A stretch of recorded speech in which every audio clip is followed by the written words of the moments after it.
There are deaths that aren't part of fate's plan, but begin with a cold meal, an indifferent glance, or a careless word. There are people who didn't deserve to die, but did, because of prolonged neglect and silent resentment no one bothered to see. And then there are those who spend the rest of their lives wishing they were dead, haunted not by ghosts, but by the shadows of someone they couldn't forget. In Vinh Ton village, everyone knew Quang the truck driver and Lien the garment factory worker. They got married young, did their best to build a humble home, raising 2 children, a boy and a girl. No one ever imagined their story would end so tragically. In the early days of their marriage, Quang was decent. He came home from work and helped his wife, held the kids, swept the house, even made tea for her sometimes. But ever since he started driving long-haul trucks, drinking buddies replaced his family. Beer replaced kind words, and slowly, Quang became someone else. He was rarely home, maybe 2 days a week, and when he was, the house filled with food and drinks. Not for his family, but for his drinking pals. He'd shout, "Come on over, guys, my wife's used to it. This isn't a temple, no need to sit in silence and chant." His friends laughed boisterously. Meanwhile, Lien stood quietly in the kitchen, back turned, tears threatening to fall into the soup. Out of the whole week, they had 2 days together, one he was drunk, the other he slept it off. The kids feared their father like a wild beast. The moment they heard the sound of his motorbike from the alley, they'd scurry into their room. Lien spent all day working at the sewing factory, and came home to cook, clean, and tutor the kids. On days Quang wasn't home, the house was calm like a temple. When he returned, it felt like chaos had entered. One day, Lien said softly, "You should take a look at yourself. I can't keep living like this." Quang was opening a beer. He turned and said, "Well, don't. No one's forcing you. I'm the man of the house. If you don't like it, get out." Lien pressed her lips together and turned away. Their older daughter gently tugged at her hand and whispered, "Mom, can we go live with Grandma?" Lien stroked her daughter's hair and gave a crooked smile. "We can't, sweetheart. I don't even know how to live properly myself. How could I take care of you both without a home?" Then came that evening, late July. Hot and heavy. Lien came home late from work. On the way, she passed the corner eatery and saw Quang laughing with 3 or 4 friends. Sleeveless shirt, beer belly, rubber sandals, bloodshot eyes. She didn't even bother calling him. Head down, she walked straight home. Once inside, she started the rice, boiled the greens, simmered the fish. Her hands moved, but her mind was elsewhere. The kids rushed to put away their books and helped set the table. Night had fallen, but their father still hadn't come home. She set the table, called the kids to eat first. She picked up her bowl, then set it back down, poured fish sauce, then stopped. Eventually, she just sat there, staring at the cold dishes. After a while, she sighed, packed the kids' food into containers for tomorrow, and put hers away in the pot. She'd lost her appetite. It was close to midnight when Quang returned. The door slammed open. He reeked of alcohol. He walked in and saw the untouched dishes, then kicked a bowl across the floor. It shattered. "Does no one in this house know how to welcome their husband home? I work like a damn ox, and all I get is this cold silence." Lien stepped out from the kitchen, wiping her hands on her apron. She looked him in the eye and said, "You're not the only one working hard. I work too. I'm tired too, but I still take care of the house. The kids, the meals, the cleaning. Every time you come home, it's like a storm hits. I don't see any family here anymore. I want a divorce." Quang froze. Then he laughed maniacally. "Oh really? So there's another man. That's why you want to leave? Huh? Who is it? Tell me, who is it? I'll kill him right now." Lien stood still. She didn't argue. She simply said, "There's no one. I just feel like a maid in this house." That calm silence, that composure, was what drove Quang over the edge. He grabbed her by the hair and yanked her backward. "Say it. You think you're so high and mighty? I've supported you penny by penny. And now you turn on me? You want a divorce? You think you can just walk away from me? Let me tell you, if you live as my wife, then you die as my wife." The children ran out from their room, screaming, "Dad, please stop. You're hurting Mom. Let her go." The neighbors heard the commotion. Some knocked on the door. Kwong shouted, "This is my house. Stay out of it." People didn't want trouble, so they left. No one in that neighborhood knew that night. A decision with no return had been made by Kwong, a decision that would haunt him for life. The next morning, Lean didn't show up for work. Her coworker called and called. No answer. By noon, someone came by and knocked. The door was locked from outside. Inside, completely silent. Eventually, the local police were called to break the door. When it opened, the stench was strong. The house was cold. On the floor, Lean lay still, eyes wide open, bruises on her neck. Kwong was gone. News spread like wildfire. Everyone was stunned. No one believed Kwong could go that far.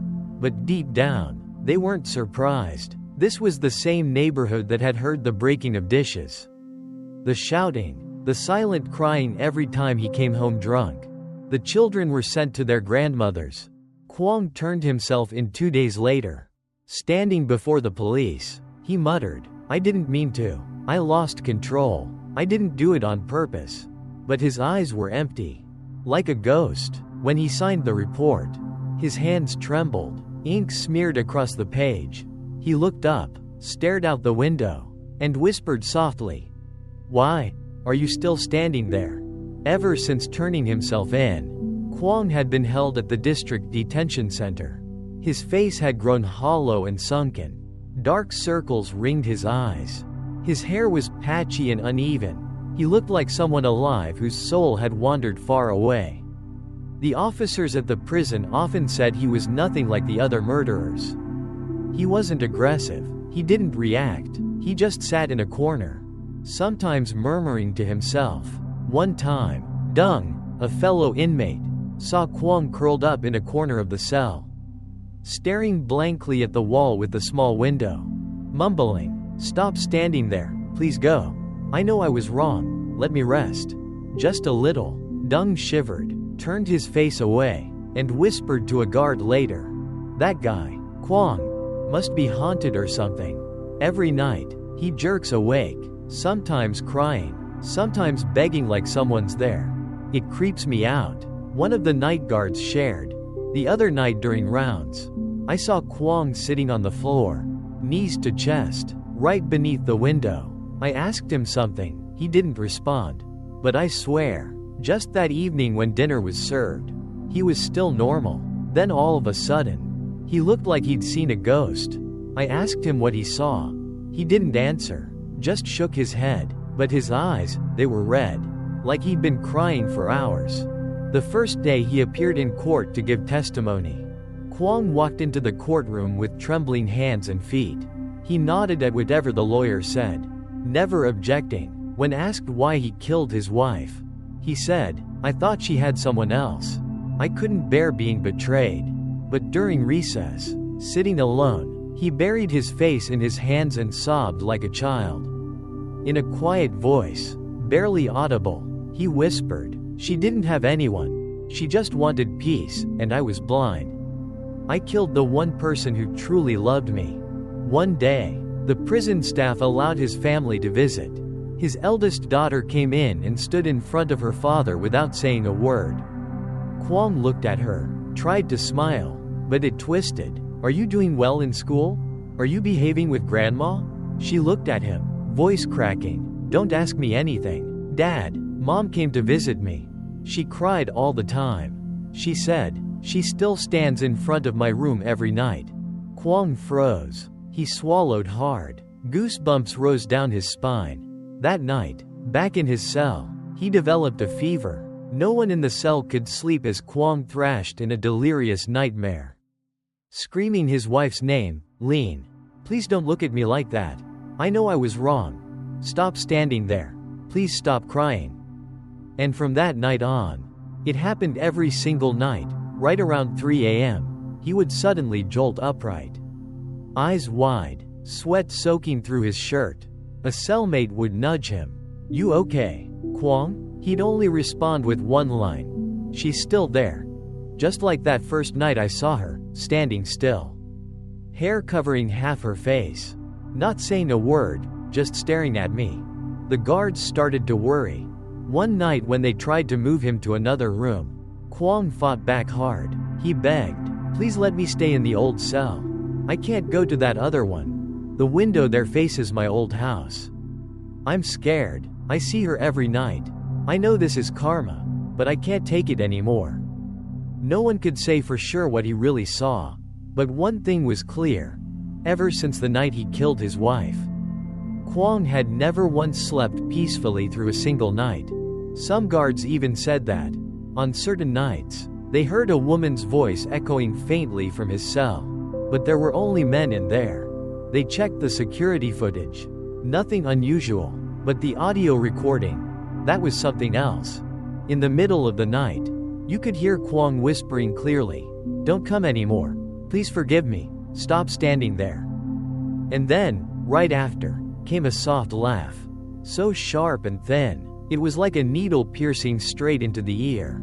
No one could explain where it came from. Ever since her mother died, little Nhi, the eldest daughter of Kwong and Lean, was no longer the cheerful child she used to be.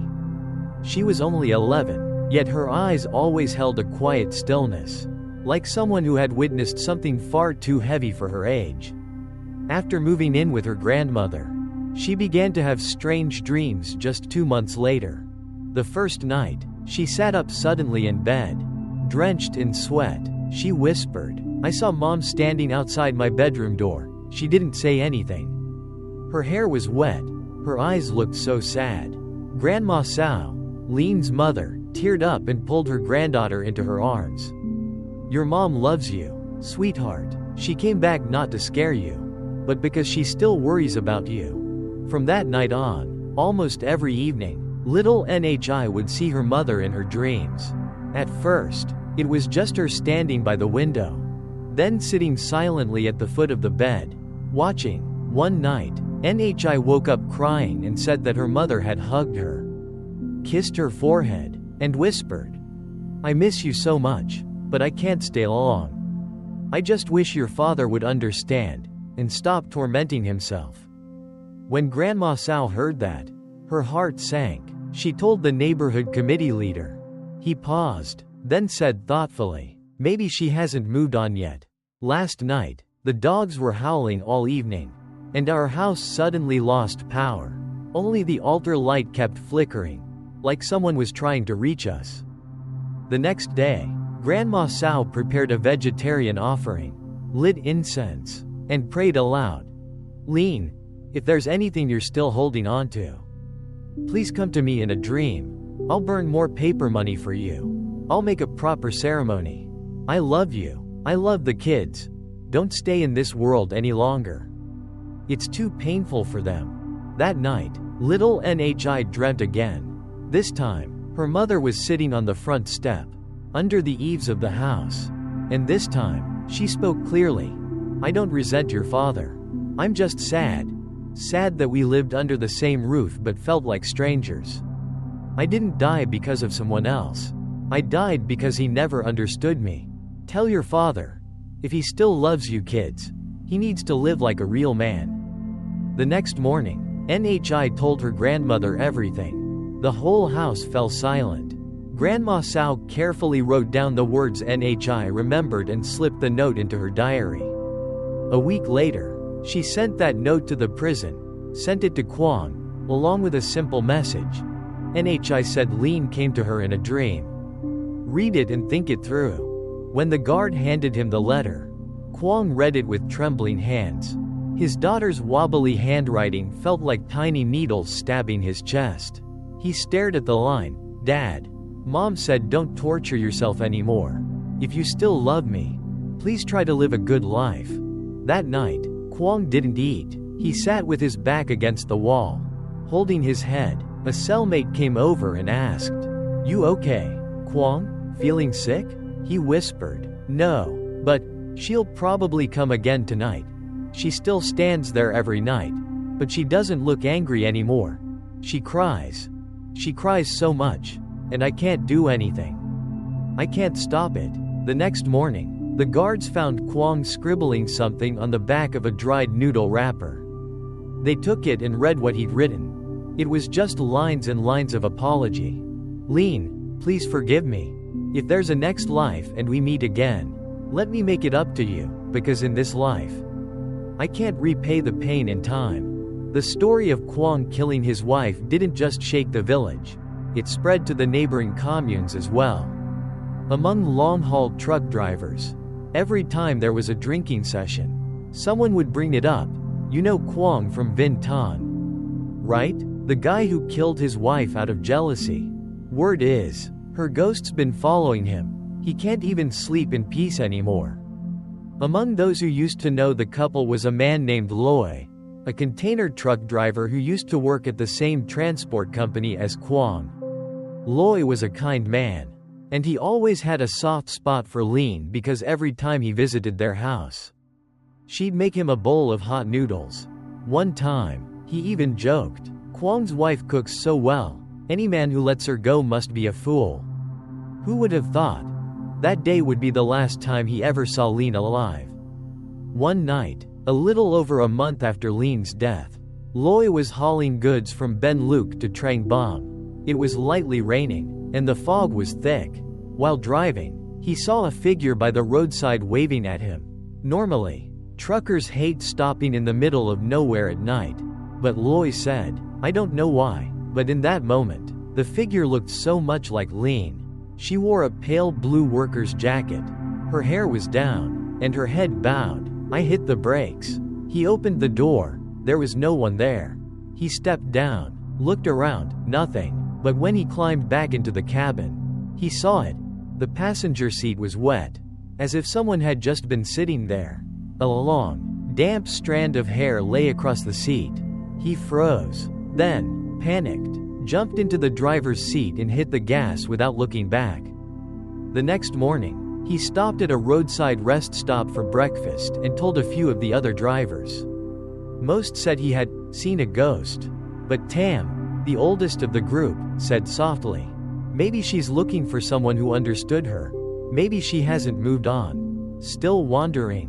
A few days later, Loy received a package from Kwong's family, sent by Grandma Sao. Inside was an old photo of Lean while she was still alive. Loy took one look and went pale. The woman waving to him that night, that was her. The same jacket, same frame, same wet hair. Not long after, another driver named Tri shared a similar story. I was driving past the bridge near Song and Gong. I glanced in my rearview mirror and saw someone in the backseat.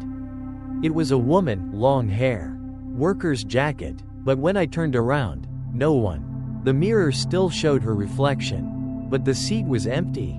Since then, word spread among drivers. Don't drive past Vinh Ton late at night. There's someone there trying to catch a ride, but not to go anywhere. She's waiting for an apology that never came. When this reached Kwong in prison, he remained silent for a long time. That evening, after dinner, he quietly said to a guard, Can I have a blank sheet of paper? I want to write a letter to my wife, just this once. In that letter, Kwong offered no explanations, only 3 lines. Lean, I heard you're still riding with the trucks. If you're still standing there, please go. I was wrong, but the children need you to rest. Please forgive me, and forgive yourself. At the district detention center, cell number 7 was at the very end of the row. Its back facing an empty field. No one had ever complained about that room before, yet ever since Kwong was moved in, both the guards and inmates began to feel something was off. Everything seemed normal during the day, but at night, especially around 3 in the morning, Kwong would often sit up quietly and walk to the small window with iron bars. He wouldn't say a word, just sat there still, eyes fixed on the empty field outside. When asked, he only shook his head. But once, when pressed, he finally said, There's someone out there, just standing, not moving closer, not walking away. just standing there, watching. At first, the other inmates thought he was just talking in his sleep. But one night, Man, a cellmate, woke up feeling thirsty. As he got up, he accidentally saw Kwong with his hands clasped together, head bowed, tears rolling down his face, whispering softly, "Lean, please forgive me. Stop standing there. You must be cold. Right? Please go. I'm begging you." Man later said that under the dim fluorescent light, Kwong's face looked pale as a ghost. His hands trembled, and his voice sounded like it was being choked by invisible hands. The next morning, Man asked to switch sleeping spots. When the officer asked why, he simply said, "I can't sleep well. I keep feeling like someone's standing outside, and that shadow, it doesn't belong to anyone in here." Ever since that request, rumors spread. Some of the night guards who had shifts near that row started to remember things too. One of them, new on the job, was stationed in the guard post outside Block C around dawn. He glanced over and saw a figure at the window of Cell 7. Thinking it was a prisoner trying to escape, he shone his flashlight at the window, but saw nothing. What was strange was, Kwong had been curled up in the corner the entire time, blanket pulled over his head.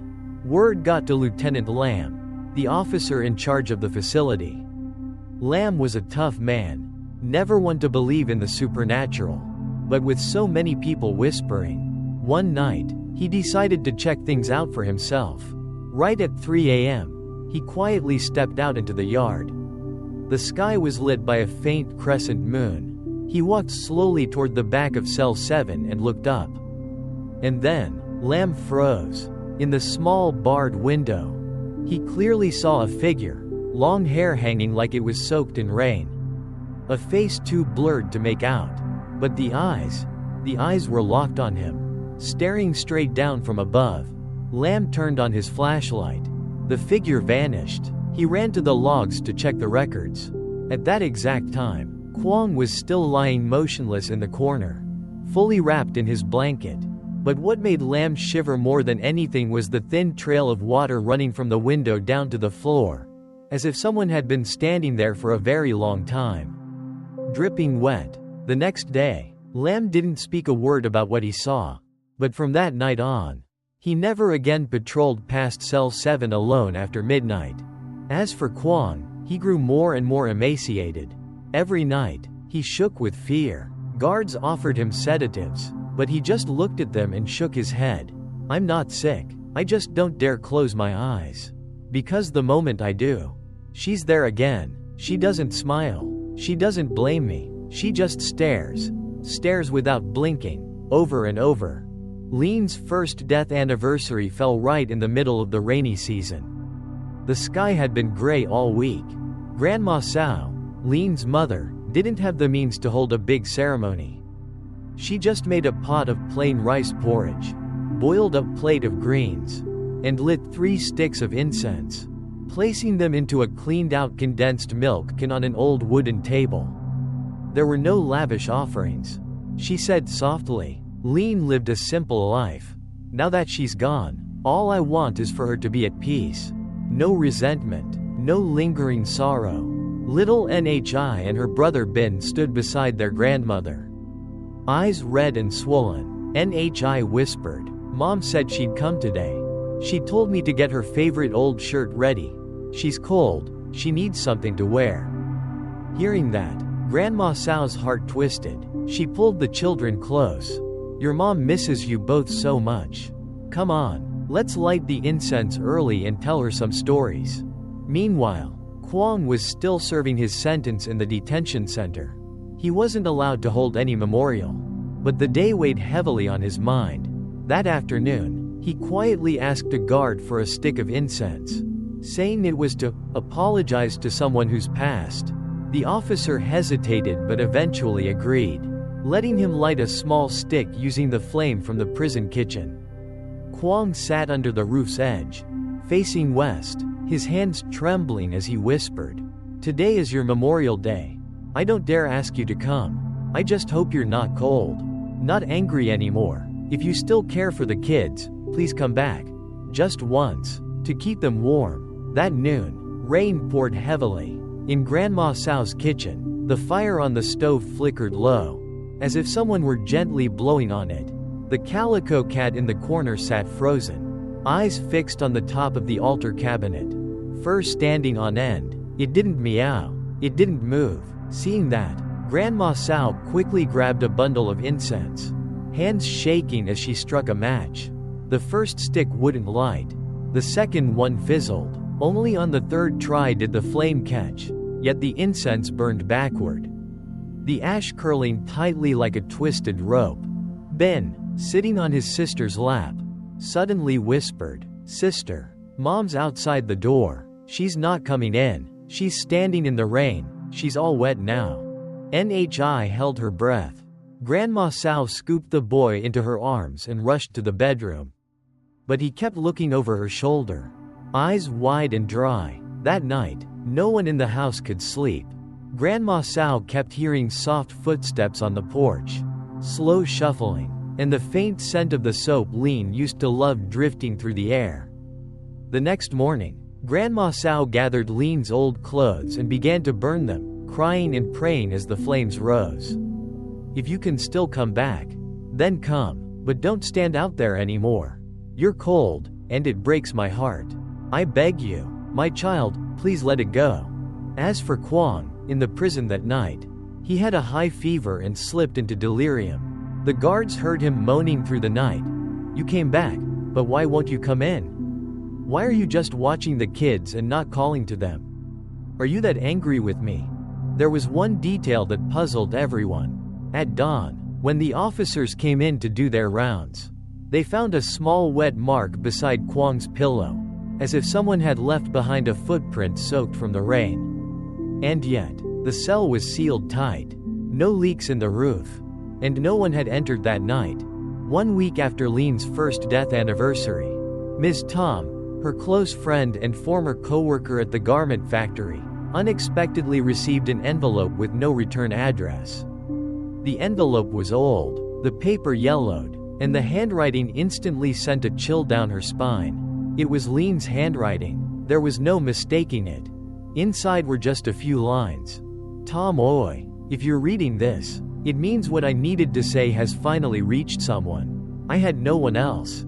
I never betrayed him. I was just tired, just sad, and I no longer felt like I belonged in that house.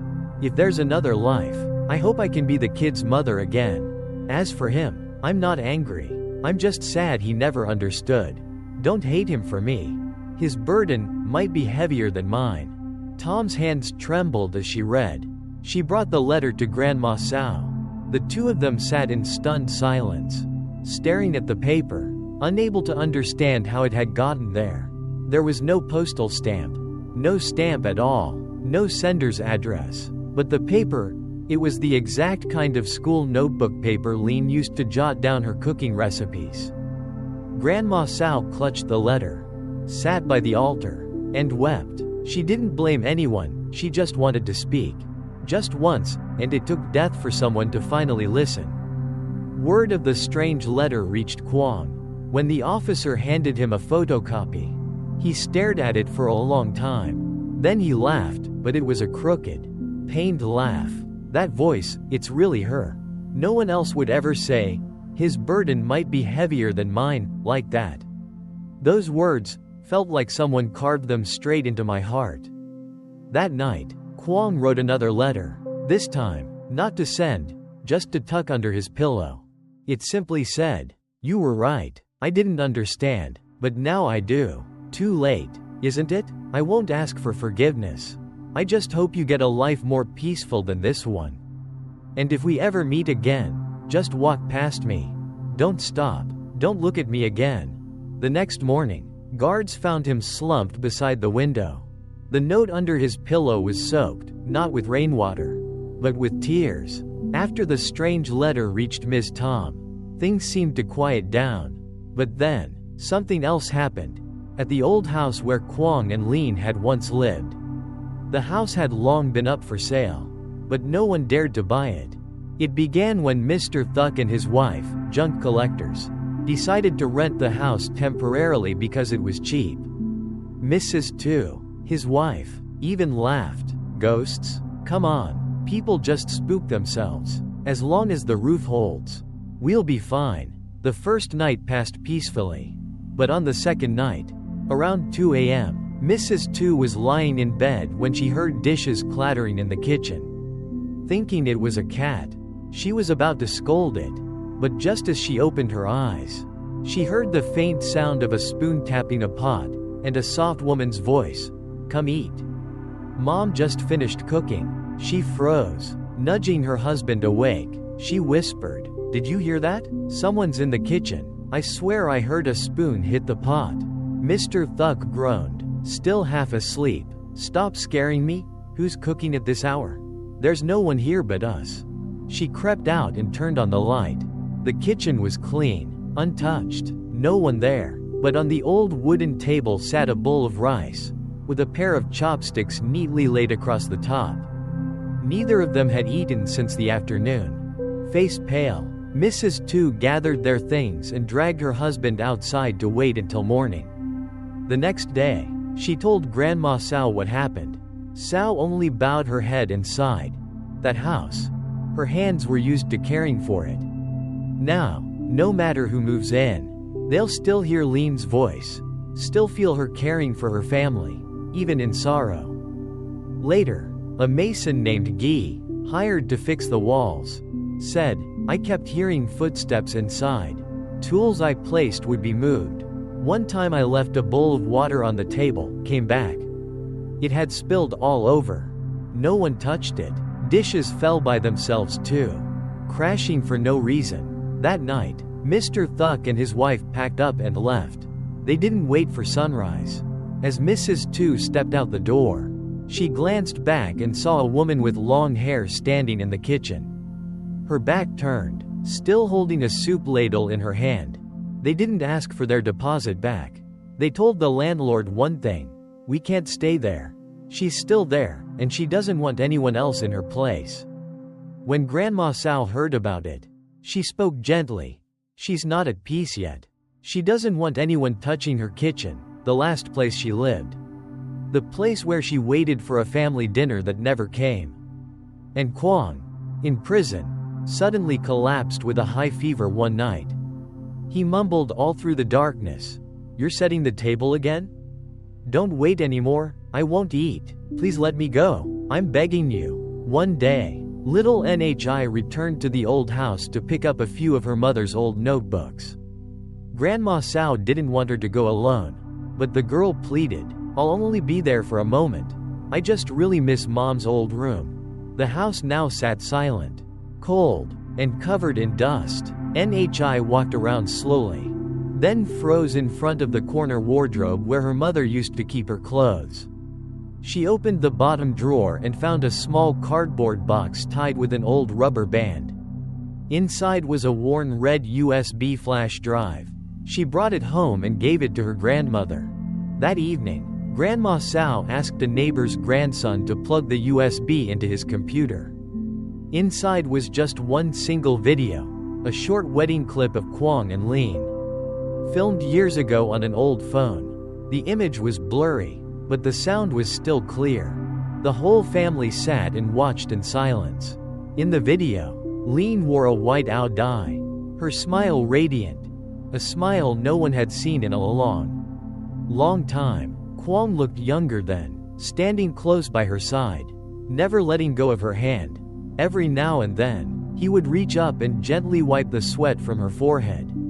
His voice echoed in the clip, I can't promise riches, but I swear I'll make her smile every single day.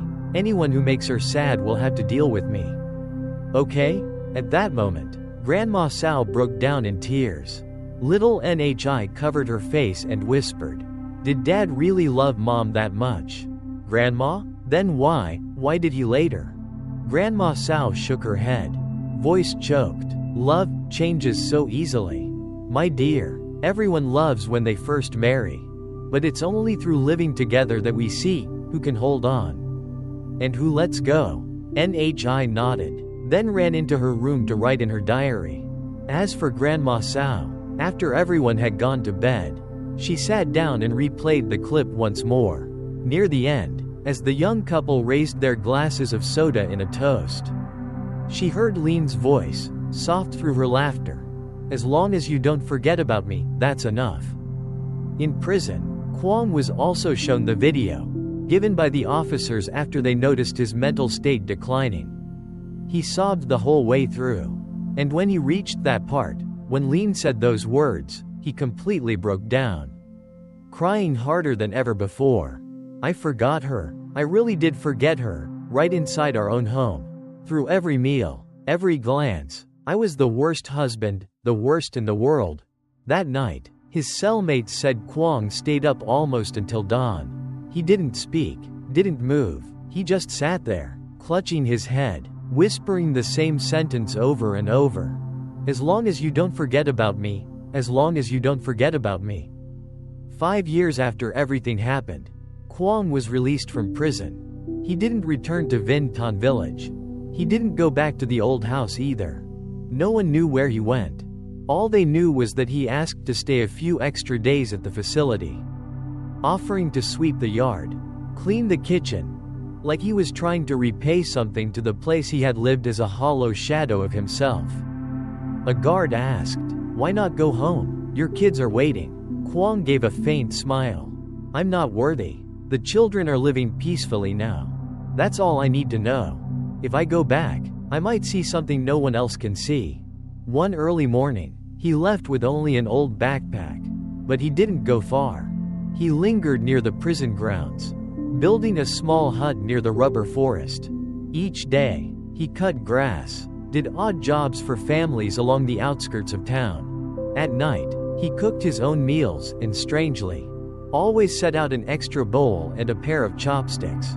The locals started calling him Crazy Uncle Kwong, but the children loved him.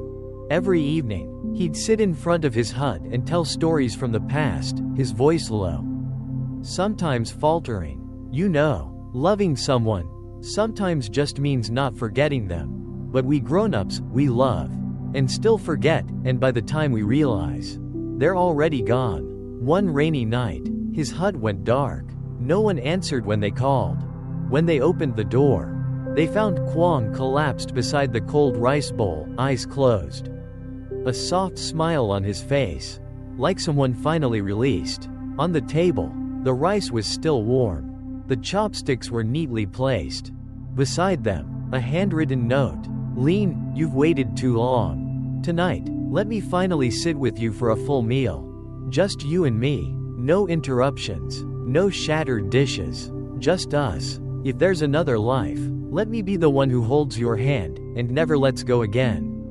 Some said that at his funeral, when they looked through the glass of the coffin, Kwong's face looked peaceful, as if he had never sinned. And strangely, in the photo frame above the altar, some claimed they saw a second pair of eyes just behind him, soft, watching, with long hair and a faded work shirt, one hand gently resting on his shoulder.